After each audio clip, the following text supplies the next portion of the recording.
Hey, Greg, thanks for joining us today. As a way of getting started, give us a little background on yourself. Thanks. Yeah, I appreciate being here. It's exciting. Little background on myself. Let's see. I'm a father of two. I got a 4-year-old girl and a 1-year-old boy. I love kiteboarding, and I got into creating my own online courses about, 2005. So what's that, 15 years ago? And that slowly over time, originally it was just a part-time project, but then led to eventually creating Thinkific as a platform to make it easier for others to do what I was doing, which is creating and selling my own online courses. And what type of courses were you selling? Originally, I got into the LSAT. So I was actually teaching LSAT classes in person at my university just as a part-time gig to pay law school tuition, and put together a blog and then eventually online LSAT courses. Cool. And you were a lawyer too, weren't you? I did, yeah. So I went on to practice law for a few years. And then eventually my LSAT class was actually, just as this part-time gig started doing more revenue than my legal career. A legal career was great, loving it, and it was going super well. But then piled on top of that was not so much the success of my own course. It was really all the people reaching out to me saying, I want to do what you've done. Can you help me do that? That really created that incentive to jump and create Thinkific. Yeah. And what makes you think online courses are so popular now? There's so many amazing trends going, like huge macro forces going on in the world that is really driving this. So one is really a piece of the changing nature of work, and so much going on with the way that people see their careers, how quickly they need to level up, how quickly we actually change careers. I mean, I went to business school and then I went to law school, and now I'm running a software company. And in between, I've done everything from paper routes to car rental and outdoor advertising. So, and I think, the next generation is even more fluid in their careers. And so people are constantly looking for new skills and ways to level themselves up. I think that's on the career side. I think the personal improvement side, there is a ton going on there of people looking for new ways to improve personally. And so this, combined with the overall acceptance of online education, so companies like Udemy and Masterclass and all of these others are really popularizing the idea of online courses, and of course, lots of Thinkific customers. And so I see across all sorts of demographics, people really treating education online as their go-to first place of contact for learning. So rather than, even if you're an empty nester thinking about taking up a new craft, whereas you might look at going back to school at the community college in September, now people are just hopping online on the weekend and picking up the new craft over the course of the weekend. That's it. I remember I went to college at night, and it was like so inconvenient to have to, in Boston, drive to a course at 6 p.m. Yeah. after working a full day and basically just listen to somebody. It wasn't very interactive. And I go, boy, that would have been a whole lot easier if it was just online. I could sit at home on my couch and play it and just cover it. Yeah, yeah. And I still think there's lots of places for that in-person thing, but what I like to see is that flipped classroom model where you have someone talk at you online, you do some interaction online, and then if you're going to do the in-present stuff, because I don't think universities are going rapidly towards extinction or anything, but what I'd love to see is more of this idea of get the lecture in your time online and then show up for the in-person interaction, the stuff that is great to have in person. But we don't need to go sit in a lecture hall across town and ruin the environment driving our cars and spend half an hour getting there to sit and consume something that we could get through video online. And you didn't see anything else out of the market when you started the company? When I was building my own course, we didn't see anything that worked well. We tried a whole bunch of different things: Moodle, Drupal, Joomla, WordPress, custom sites, building things like hacking together PayPal and a bunch of plugins. We looked around, we saw a few sort of early marketplaces getting started, but I really didn't want to put my stuff into a marketplace because I wanted it to be my business, my brand, my data, my customers, and who knew if they'd be around in the future. And then I was very tied to them. So yeah, at the time there was really nothing out there. Now there's obviously we have lots of competitors now in the space, but when we were getting started, there was really nothing else out there that made it super easy to go and create and launch your own online course. Now, as a lawyer, did you know how to code? I did not. I tried. So I took a few courses. I took some online courses. I took Yeah. one at one point, Rails for Zombies, and which is like using Ruby on Rails to build Twitter for zombies. I took a few other code school, code academy type stuff. I actually went back to, and that worked to some extent. And then I went back to school and took a year or two of coding, just, yeah, those night classes part-time, and learned a fair amount. I was able to create web apps. But at the end of all this, my brother, who was the one doing the actual coding, so he never let me into the code. He's like, Yeah. you're dangerous. You go build your own practice apps, but I'm building the real application. And at the end of a year or two of me messing around with this, he said, Greg, you're good at a bunch of things, and you could be a good programmer, but if that's not going to be your one all-in thing, then just stop wasting your time and do the stuff you're good at, like marketing and running the business and other things like that. So I took his advice, and he's given me a lot of good advice. Yeah. Well, we did actually raise some funds. So early days, we bootstrapped. I put a little bit of my own money in. My brother did as well. We actually funded a lot of it through the sales of my online course, and borrowed a little, or got a tiny bit from friends and family. But then we did actually raise about 2.6 million, and we've brought in another couple million recently. But the nice thing is, really, we've always been financed via customer revenue. So any of the money I've raised from investors, we've basically stuck in the bank as a backstop, because I don't ever want to be in a position where I have to lay people off because of poor planning on my part, or not be able to kind of fulfill all the needs we have for our customers because of poor planning and financial management. So I'm super conservative on the financial side. So our business is run entirely on profitable revenue from customers using our product, like I think most businesses should be. We have raised a bit, and I've really just stuck that as a bunch of extra oxygen canisters to keep us above the death line. Cool. Yeah. And how about as far as like growing? I mean, because usually these technology companies, it's like a race, and it Yeah. usually slims down to about three. Yeah. And and everybody copies each other's website features and funding model. Yeah. So how do you view that? Do you not care, or do you just say, you picked your niche and you're going to own that? Or Yeah, I mean, I think it's healthy to take a look at the competition sometimes, see where they're going, and get an idea of that kind of stuff. I have also, there's a nice quote, I don't remember where I heard it, but it's comparison is the death of joy. And that's true. I certainly experienced that one or two times, of just going through the like, someone's copying us again for this or something like that. And so I've stopped looking at it that way. I look now largely outside of our direct competitive industry to people who are trend setting and innovative and industry leaders in other industries, to see what we can learn from them as to how we can really leap farther ahead. I think if you look at your competition, especially in our market where we're all sort of comparable size, and you're not learning as much. So I'm looking outside of that to the really innovative people and people who are much farther ahead of us in different industries, to see what we can draw into education and e-commerce for education. And that seems to be working well. And then the other piece is, we've really dialed in quite clearly who we're operating for, how we want to help people, what we want to be really amazing at, and it's working. And so we're just going to stay super focused on that. And I think naturally over time, what I'm already seeing is people who used to be closer to us in their offering are starting to kind of deviate and go their own way, and we're going our own way. Yeah, because that's it. I think certainly in your space, it'd be easy to start chasing the shiny object. Yeah. you Yeah. know, because I know the space pretty well. I was with an alternative before I went with you guys. And I mean, yours was so much easier. But I looked out there and there was a lot of different things, but they weren't easy to use. And I didn't know how well they'd grow. And I wanted something very simple for my perspective and my clients. Yeah.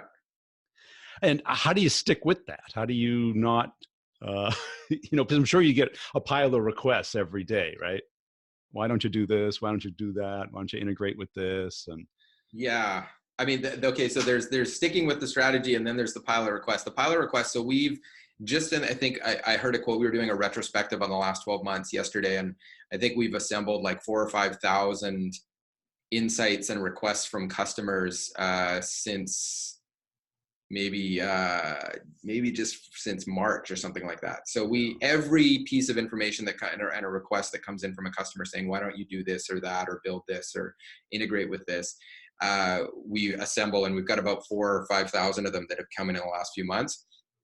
And then we look at that, we categorize them, and we try and, rather than just do the one thing that somebody asks for, sometimes we do that. Really what we look for is like, what's the theme here? Are people really unhappy with our quiz and survey engine? And there's a lot of requests, and maybe we need to make time this year to sort of rebuild that and do it in a much better way. That kind of thing is how we look at that, and looking for the trends and the pockets where we can really make a difference, and also how that aligns with our overall strategy. So we definitely do respond to customer feedback and then build things that people are looking for and help solve problems. But we really try and focus on, what's your actual goal? Like our whole goal is to make our customers successful. So we really try and look at what's the goal and what's going to make you successful. So how can we solve that problem, as opposed to just fix this button for me or make this thing operate the way I want? Because what we see a lot of is the request from a customer is sort of an very specific individual need that them and maybe 5 other people need. Yeah. But if we can extract that into the actual problem and where they want to get with it, we can not only solve their problem, but we can solve it for 5,000 other people. And how about as far as geography? Have you kept everybody in Vancouver, or is it distributed? Mostly all in Vancouver. So we're all in one office here. It's about 21,000 square feet. We've got 90 people. We're hiring really quickly right now. So about 90 people. I knew the exact number last week, but I think about 90 people.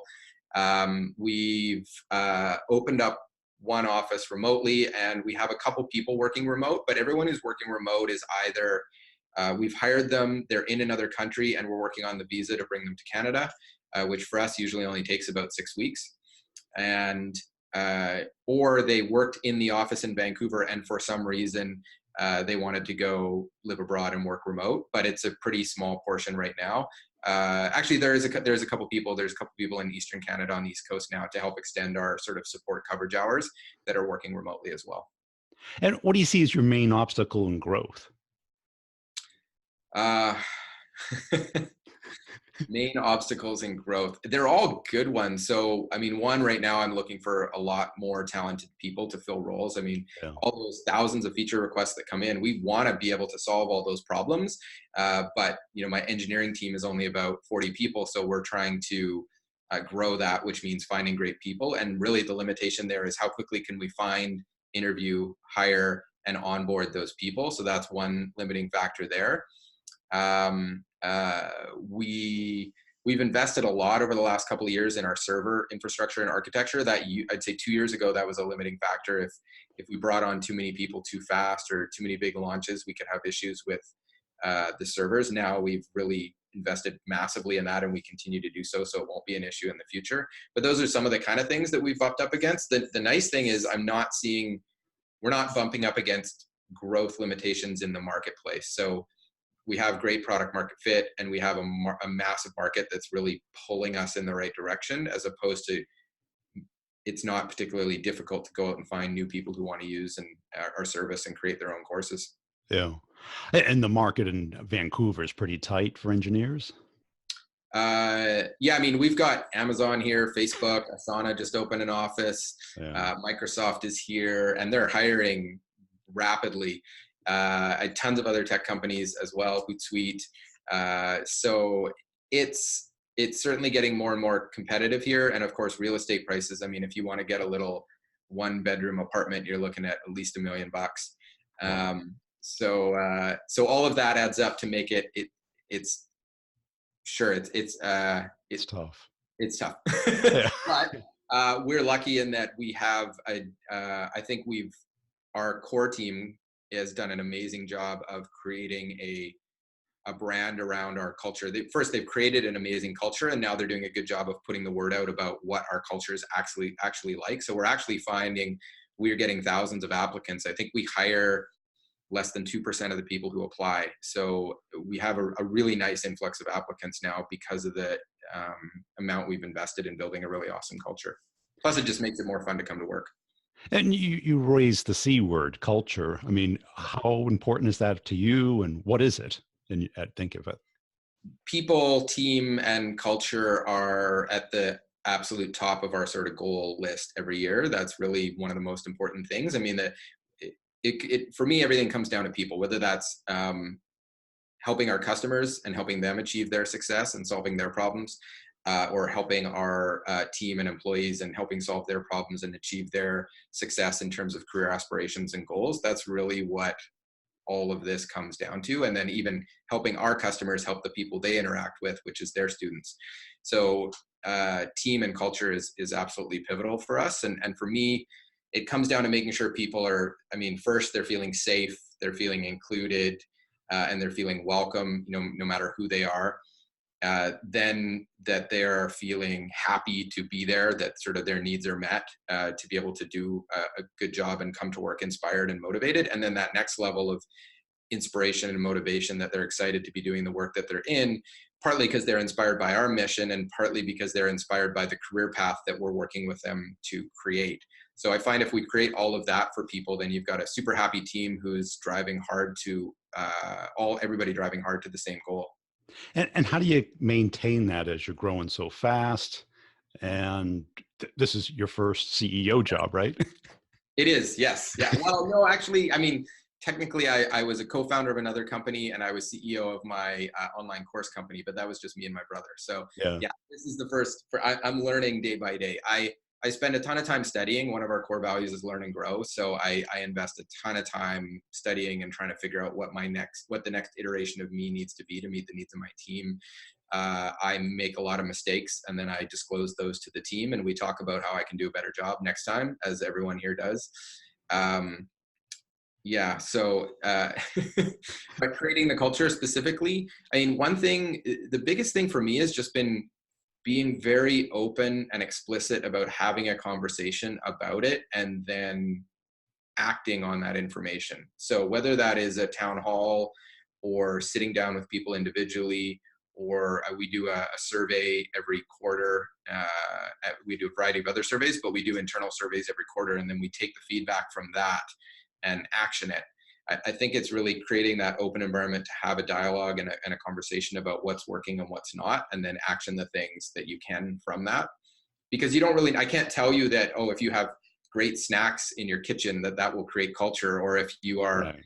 inclusive in a very specific and certain way, that'll create great culture. It's more that you just have to have the conversation and ask the team, what do you want? What are you missing? What's feeling good? What's not? And then act on it. Yeah, it's kind of that one-on-one communication that kind of anticipates as the company gets bigger, because there's layers of management, there's activity, and just the sheer number of people becomes hard to have a one-on-one with 90 people. Yeah. Yeah. I'd say actually the one thing we do really specifically that's been pivotal is we do an internal, or we call it an employee NPS or an ENPS. And that's, you ask them on a scale of 1 to 10, how likely are you to recommend a friend or colleague to work here? And they give us that score 1 to 10. The 9s and 10s count as 1 point. The 7s and 8s count as 0, and anything below a 7 is a -1, and then you average that up. So for example, I think Apple's NPS amongst customers is about 75.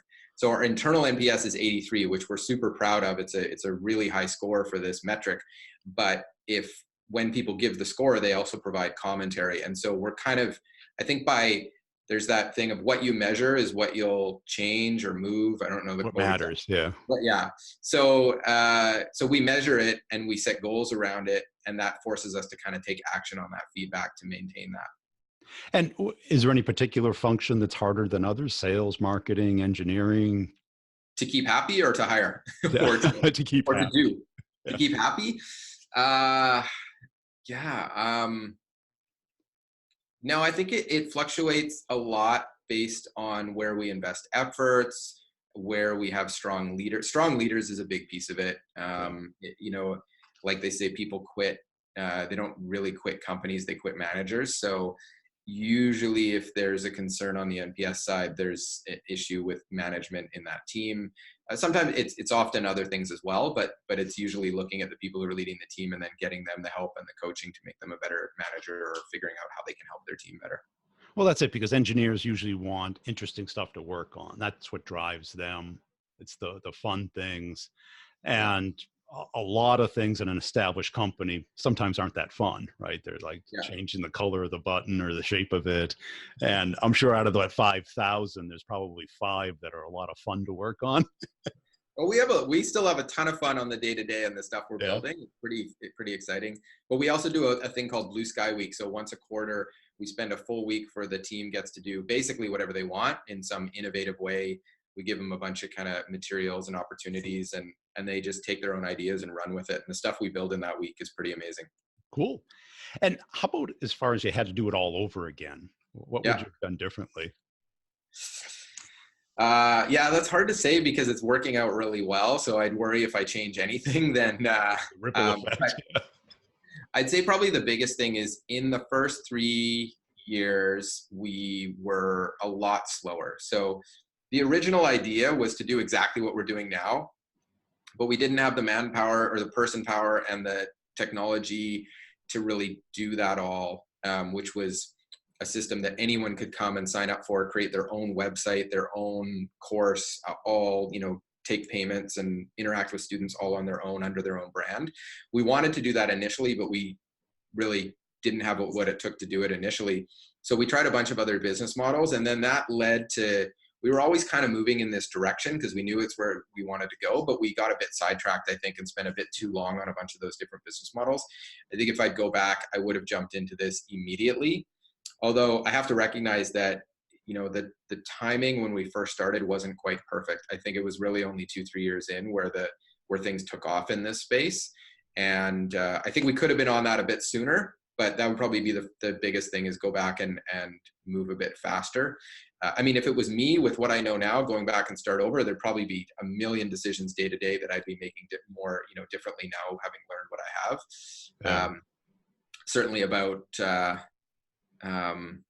hiring in the early days. I mean, we got super lucky with some of the people we hired in the early days, but one thing is I would have put in place much, much faster, a much more rigorous system and science behind how we hire, because that makes such a fundamental difference in how you're building a company. That's it. And if you look at startups, the science kind of shows that timing is the critical element. If you're Yeah. too early and you have a great product, you just run out of money and energy. If you're too late, you're just a has-been and you're trying to chase it. It's the people that really, like 3 to 5 years before it peaks, have a great product. And I think you obviously had the timing.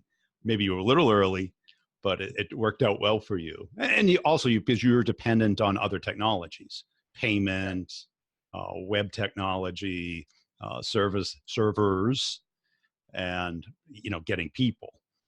Because the whole online training systems changed dramatically like 2 years ago. Yeah, definitely. So we definitely could have been a little earlier, but we were pretty much in a sweet spot for the timing. Well, where do you see the market going? To the mobile, to microlearning, to communities? Yeah, there's a bunch of interesting trends. I mean, mobile definitely. There's more and more. Everything is more mobile. Although I still see people when they really want to learn, either sometimes there's that just consuming it audio wise in the car, but a lot of time it is still sitting with the laptop at home or at work, like actually engaging with it. So mobile is definitely one thing. I think the one trend I see is kind of more and more custom, if you will, where everyone really, and I don't know that this is new. I think it's actually been a problem with the conventional LMS or learning management system since they started, is that each new client wants a very custom way of doing things. And I think we have some good ways of solving it, because we make it quite customizable, and we're trying to make that more and more so. But that's definitely one thing, is everybody having their own vision of what education is and how they want it to go and how they want to interact between the content, the students, and the instructors. So that's an interesting one as well. We've seen There was, I think, a course out of MIT actually on AI where one of the teaching assistants was an AI. And I think at the end of the course, the students did not know. They hadn't figured it out yet.